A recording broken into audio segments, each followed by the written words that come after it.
Et si cet été, vous partiez vraiment l'esprit tranquille? Avec France Pay, quel que soit votre pays de résidence, ouvrez un compte 100% français, un RIB français, une carte bancaire française, et accédez aux avantages et services réservés normalement aux résidents. Et avec le compte Premium, bénéficiez en plus de l'option rapatriement vers votre pays de résidence ou en France. Parce que voyager sereinement, c'est aussi savoir qu'on est protégé. Cet été, réservez, dépensez, voyagez, sans contrainte, sans tracas. France Pay, la France dans le portefeuille. Lesfrançais.press. Bonjour et bienvenue sur lesfrançais.press. Près de 3 millions de Français vivent à l'étranger et leur regard sur notre pays évolue. Mais quelles sont leurs inquiétudes? Qu'est-ce qui les préoccupe? Quelle perception ont-ils de la France? Pour répondre à ces questions, Français du Monde ADFE publie la 4e édition de son baromètre, une enquête menée auprès de plus de 25 000 Français établis dans 162 pays. Et pour analyser les enseignements de cette étude et décrypter avec nous les attentes de nos compatriotes établis à l'étranger, nous recevons aujourd'hui le délégué général de l'association, Stéphane Arnoux. Bonjour. Bonjour Jérémy Michel, merci de me recevoir. Avec grand plaisir. Peut-être pour commencer, est-ce que vous pourriez présenter en quelques mots ce qu'est Français du Monde ADFE? Quel est son rôle, ses missions auprès de nos Français expatriés? Français du Monde ADFE, c'est l'association démocratique des Français à l'étranger. Elle est reconnue d'utilité publique et elle accompagne depuis 1980 les Françaises et les Français qui vivent hors de France. Son action couvre un éventail assez large, puisqu'on s'intéresse à la question de l'accès aux droits, la protection sociale, l'éducation française à l'étranger, la citoyenneté et les enjeux qui sont liés au retour en France. On s'appuie pour cela sur un réseau d'une centaine de sections locales qui sont animées par des bénévoles, ainsi que sur des élus représentant les Français de l'étranger, les conseillers des Français de l'étranger ou les parlementaires, ce qui nous permet d'être au plus près des réalités vécues dans différents pays. Et donc, depuis 2019, nous réalisons également un baromètre qui est aujourd'hui l'une des plus grandes enquêtes qui concerne les Français établis hors de France. Vous publiez justement cette 4e édition. Plus de 25 000 personnes ont répondu présents dans 162 pays. Est-ce que c'est un chiffre qui se rapproche des précédents baromètres? Et quels sont les profils des répondants? C'est toujours intéressant de savoir quels sont les Français qui répondent ou qui participent à ce type d'enquête. Oui, on a eu la chance d'avoir près de 25 000 Françaises et Français qui ont pris part à cette enquête. Pour nous, c'est un record, donc on est vraiment satisfait de voir que d'édition en édition, puisque c'est une enquête que nous menons de façon biennale, les Français de l'étranger ont envie de s'exprimer. Pour nous, c'est presque un geste démocratique de leur part, puisque ça nous permet de rendre compte de leurs préoccupations, de leur rapport à la France, de leur projet de vie auprès des décideurs publics. Nous nous intéressons vraiment à toutes les géographies, à toutes les réalités sociales. Et si on s'arrête sur le profil de nos répondants, déjà, je tiens à apporter une nuance, c'est que c'est très difficile de synthétiser sur une figure unique ce que représente cette grande diversité. Mais on est quand même sur des Français qui sont durablement installés. Je parle de mémoire, mais à peu près 60% des répondants qui habitent à l'étranger depuis presque une décennie. Donc on est quand même on est plus sur cette idée de l'expatriation de courte durée avec un retour en France attendu. On a aussi certaines personnes qui n'envisagent pas de revenir en France. 40% de nos répondants qui ont au moins une deuxième nationalité. Donc on est sur une figure qui est intégrée dans la société d'accueil dans laquelle elle se trouve aujourd'hui. Alors Stéphane Arnoux, entrons dans le vif du sujet. Quelles sont les grandes tendances qui ressortent de cette édition 2026? On va, comme à chaque édition, s'intéresser aux trois principales. Le baromètre raconte trois grandes histoires. La première, ça va être la projection dans l'avenir. Comme lors des précédentes éditions, et je tiens vraiment à le souligner, la retraite reste la première préoccupation des Français de l'étranger. La deuxième histoire, c'est celle d'un monde qui est devenu incertain. La géopolitique s'installe, je dirais, durablement dans les principales préoccupations. Et la troisième, ça va être celle du quotidien. Le coût de la vie progresse fortement dans les préoccupations, tout comme les questions liées à l'éducation et à la santé. Ça nous rappelle, d'une certaine manière, le monde dans lequel nous vivons actuellement, de plus en plus instable. Je voudrais parler avec vous de cette histoire de retraite, puisque c'est toujours la première préoccupation des Français de l'étranger. Comment on explique cette constance? Est-ce que c'est le signe que le sujet n'avance pas, que les gouvernements français successifs, quelles que soient les couleurs politiques, délaissent ce sujet? Peut-être sont-ils aussi bloqués en France par les discussions? Comment vous mesurez cette inquiétude? Pourquoi est-ce qu'elle ressort à chaque baromètre sans qu'il y ait une réponse apportée? Alors, je trouve que la question est vraiment très intéressante, aussi complexe. Depuis 2019, la retraite donc arrive systématiquement en tête des préoccupations. Elle nous parle de quelque chose de peut-être très profond concernant la communauté française, puisque pendant longtemps, comme je le disais précédemment, l'expatriation, c'était une parenthèse.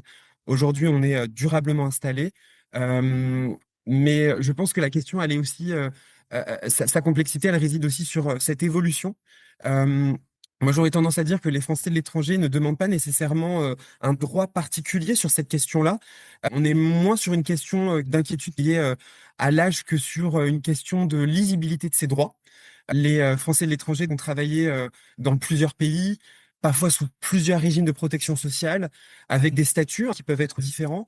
Peut-être que ce qu'ils attendent aujourd'hui, c'est d'avoir une réponse claire, un organisme vers lequel ils peuvent se tourner. Donc, j'en profite pour rappeler l'existence du CLES, le Centre de liaison européen et international de sécurité sociale, qui est vraiment l'acteur principal pour comprendre ces droits et avoir une lecture sur les questions de conventions bilatérales à ce sujet. Hein. Je vais citer un chiffre. 41% des personnes qui ont entrepris des démarches pour leur retraite ont rencontré au moins un obstacle. Ce que nous disent les Français de l'étranger, c'est un manque d'informations en tête. Donc ça confirme un peu ce qui a été dit précédemment. Complexité sur les conventions bilatérales, là encore une fois, et le délai de traitement pour les personnes qui ont engagé des démarches concrètes. Donc il y a peut-être quelque chose à faire sur cette question-là. En tout cas, écouter en tout cas cette préoccupation, peut-être apporter régulièrement des informations. Je pense que les Français presse le font de temps en temps. Nous aussi, nous essayons régulièrement de le faire, mais pour peut-être pallier à cette inquiétude, essayer de régulièrement thématiser ce sujet pour apporter un éclairage sur cette question. On Eh sait ben, que le ministère de l'Europe et des Affaires étrangères propose d'ailleurs régulièrement des webinaires. Là aussi, peut-être que c'est à nous, les différents acteurs des Français et de l'étranger, de leur donner un véritable relief pour éclairer la question. autre point, le coût de la vie qui continue de progresser parmi les inquiétudes de nos compatriotes établis hors de France. Est-ce que selon vous, c'est lié à une conjoncture, à l'inflation actuelle, ou bien il y a de l'angoisse plus structurelle, plus portée vers l'avenir? Alors, le coût de la vie, c'est probablement la préoccupation qui a le plus fortement progressé depuis la première édition. En chiffres, par exemple, en 2019, on était sur une préoccupation qui était mentionnée à 12% de nos compatriotes. Et aujourd'hui, elle est dans le trio de tête, donc à 30%, donc elle a plus que doublé. Je pense que ça dit aussi une chose intéressante concernant déjà qui sont nos compatriotes à l'étranger, parce que si je me réfère au précédent podcast que nous avions enregistré avec Jaime Pépoche, le secrétaire général de Français du Monde ADFE, lui mène un combat pour casser cette image un peu caricaturale des Français de l'étranger qui pourrait être perçue, je le paraphrase, mais comme une communauté de nantis. En réalité, elle est beaucoup plus, c'est un éventail beaucoup plus large. La réalité que nous montre ce baromètre, c'est que cette inquiétude est basée sur différents contextes liés au monde dans lequel on vit. Donc, ça peut concerner questions simples liées à l'inflation, au logement, à la santé, au pouvoir d'achat. Et bien sûr, tout ça entre en résonance avec le contexte dans lequel nous nous trouvons, hein, puisque pour beaucoup, il peut y avoir des emplois qui dépendent de la conjoncture actuelle. Aujourd'hui, on est sur des questions de plus en plus souveraines. Donc, malheureusement, il peut y avoir un impact sur les emplois de nos compatriotes à l'étranger. Ah, autre point marquant, peut-être lié aussi au coût de la vie, c'est l'augmentation des frais de scolarité. J'en reviens à l'enseignement français à l'étranger. Vous pointez ce sujet. Comment vous percevez le sentiment des Français de l'étranger vis-à-vis de la réforme de l'AEFE, hein? La sénatrice Samantha Cazebonne vient de remettre un rapport. Il y a une inquiétude derrière tout ça. C'est le coût de la scolarité, c'est autre chose. Pourtant, les résultats du baccalauréat sont bons. Pourquoi est-ce que cette crainte s'inscrit aussi dans l'ADN maintenant des Français à l'étranger? Alors effectivement, hein, la question de l'éducation, elle nous a beaucoup intéressés au niveau associatif. Je vais m'arrêter sur quelques chiffres. 42% de nos répondants ont au moins un enfant à charge. Tous ne mettent pas leurs enfants dans un établissement français à l'étranger. Pour beaucoup de Français de l'étranger, l'école, c'est important par rapport au lien qu'on a ou la perception qu'on peut avoir vis-à-vis de la France. Pour beaucoup, ils citent l'école, c'est plus qu'un lieu d'enseignement, c'est aussi le principal lien structurant avec la France. On y transmet la langue, on maintient une continuité éducative, on prépare éventuellement des études supérieures en France. Donc, ce qui est intéressant dans les résultats cette année, c'est le décalage qu'on observe entre l'importance qui est accordée à travers ces chiffres et la connaissance du réseau éducatif français. Moi, ce qui m'a beaucoup interpellé, c'est que la moitié des répondants concernés déclarent ne pas connaître les principaux acteurs du réseau éducatif français. Pour 44%, c'est un chiffre qui est significatif, qui ne connaissent pas forcément la EFE, la Mission laïque française, la MLF, le CNED ou encore les associations Flammes. Et quand ils les connaissent, c'est que 71% des répondants jugent, lorsqu'ils connaissent ces établissements, comme peu accessible, voire inaccessible. Ça nous a beaucoup marqué. En miroir à ça, 22% attendent une extension du dispositif Flamme qui pourrait être là aussi le garant d'une certaine continuité avec une certaine simplicité. Donc, pour nous, il y a quelque chose là aussi qui est mis en lumière et qui pourrait peut-être apporter un éclairage pertinent dans le débat public. Écoutez, j'espère que cette interview permettra d'incorporer ce sujet dans le débat public. En tout cas, nous y veillerons également. Nous Stéphane Arnoux, espérons. le baromètre souligne aussi une dégradation de la perception de la France sur plusieurs dimensions. Qu'est-ce qui peut expliquer ce regard de plus en plus critique sur notre pays depuis l'étranger? Mhm. Effectivement, la perception de la France est probablement l'un des résultats les plus subtils de cette édition.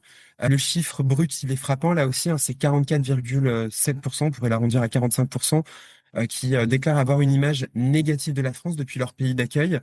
Je suis convaincu que s'arrêter sur ce constat, ce serait vraiment une erreur, hein, puisque quand on regarde en détail les chiffres, on se rend compte qu'il y a quelque chose de peut-être plus nuancé. Alors certes, sur 8 indicateurs, 7 sont jugés négativement, mais les Français de l'étranger continuent d'exprimer un fort attachement à la France, la culture française, par exemple, la langue française, la francophonie, le patrimoine, l'influence culturelle du pays sont très valorisés. Ce qui intervient en négatif, ce sont d'autres aspects. Donc, on pourrait dire que ce qui est questionné, c'est pas tant ce que la France représente, mais plutôt la manière dont elle fonctionne, dont elle évolue.